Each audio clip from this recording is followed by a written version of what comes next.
Welcome back. Let's talk to the management of TCI, Transport Corporation of India. The company reported the Q4 numbers. Now, in Q4, the company's managed to report a double-digit revenue growth, but Q4 is typically the strongest quarter. For the full year, though, the top-line growth is limited to 6.5%. To talk about the way forward, the margin outlook, we have Vineet Agarwal, MD of the company, to take a few questions. Vineet, morning. Thank you for joining in. This is Rima here. First, if you could guide for FY25. FY24 was a 6.5% top-line growth kind of a year. What should we expect in FY25 on revenues, margins, and what would be the key drivers? Hi, Rima. Good to be back. FY25 looks a lot more exciting than FY24. I think at the start of FY24, we felt that things were slowing down a bit. And we did maintain a aggressive 10% top-line growth, but that didn't happen. We did correct in the middle as well.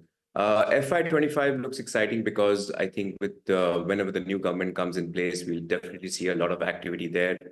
Certainly a lot of spend on infrastructure that is going to keep increasing, which has a direct impact on logistics as well.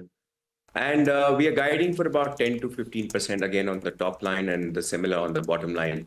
It is, and a lot of other sectors will also start playing up with, the manufacturing PLI schemes that is going on. We are seeing good traction from there. A lot of companies now are starting production as well. Automotive sector continues to do well. Might be a bit of a slowdown, but there are lots of other areas in the automotive space that seems very, very attractive. So you're saying, if I could get that again, about 10 to 15% growth at the top line and at the PAT level, Vineet, if I caught you correctly? That's right, yeah. For the year as a whole. Let's also talk about margins, because if we look at margins across the various verticals, there is a bit of a dip on the freight side. Margins, Mangalam tells us that they've come down from about 4.2 to 3.2%. Supply chain is more or less steady. So just tell us about blended margins. What can one expect this year and how the individual segments are performing? Certainly, the blended margins should also start improving. With the freight business saw a bit of weakening this year as a whole because there was a bit of competitive pressure, as well as the freight rates did move around a little bit here and there throughout the year. But going forward, I think the margin expansion continues to happen because we are adding more value-added segments.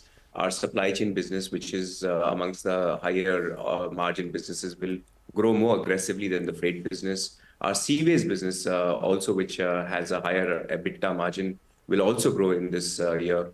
And even in the freight business, the mixed change is starting to happen, where we are moving more from the FTL to the LTL segment, which means that the margin should expand there as well.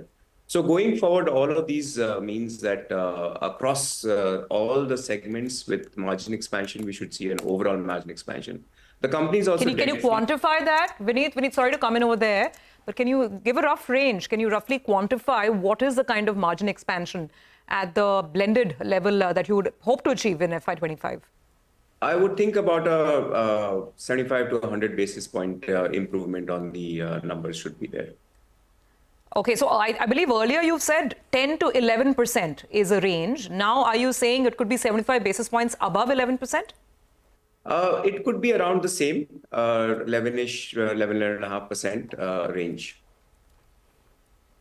Okay. And you've said for Seaways, for instance, the margins are higher. Is it possible for you to break up the margins across the various categories for freight, Seaways, supply chain, etc.? Yes. The freight business typically operates at about 4.5% EBITDA. The supply chain business about 10-11% EBITDA, and the Seaways business at about 40% EBITDA. So there we will see some amount of movement in every single area. In net, as I said, about between 11-11.5% is what we're looking at overall EBITDA margins for the year. We also have no debt on our books. We have surplus cash. We're sitting around 400 crores of cash. So that also means that there's no interest cost. It's mostly a lot of depreciation because we have ships and trucks, which are high depreciable assets. So that continues to increase the EBITDA margin as well. Vineet, just another question on Seaways, since that is the higher margin business. To what extent do you think you can grow it as a percentage of the total revenue pie?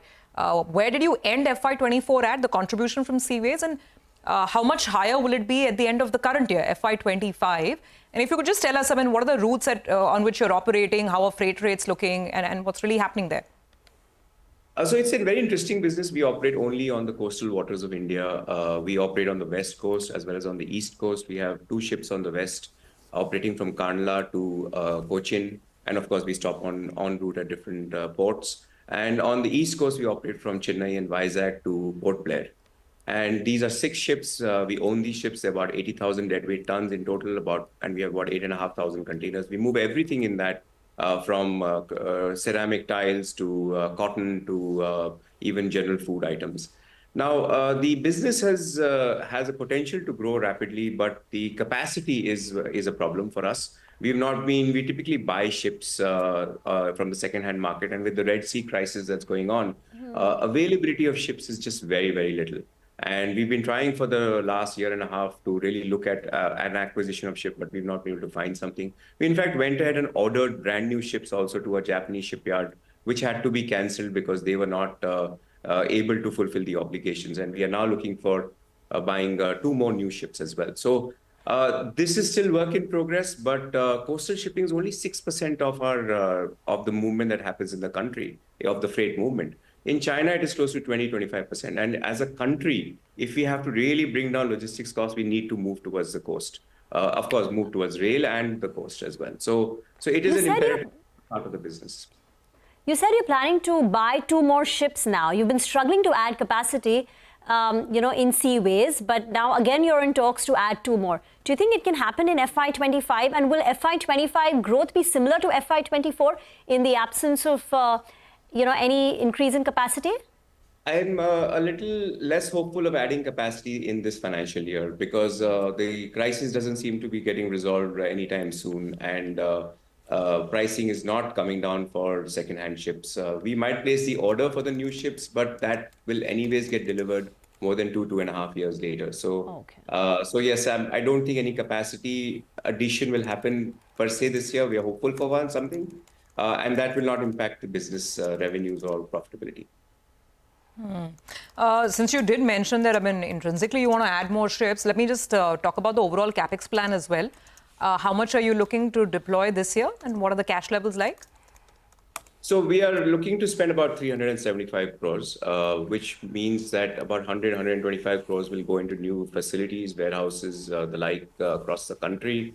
About 100-odd crores, 125 crores into new trucks and rakes. We own some automotive rakes, railway rakes, which we plan to add more.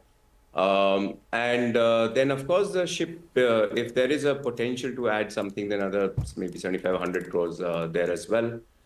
We are, as I said, 0 debt, so we have 400 crores cash on our books, and we can, but we will borrow if need be, and we have the capacity to do that.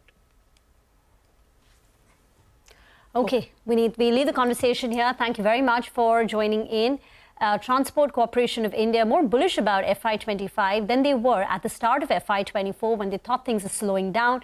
They ended FY24 with a 6.5% top line growth, but for this year, they're looking at a 10 to 15% top line and bottom line growth. Get into a break. We'll discuss market technicals. Vishal Malkan joins in on the other side.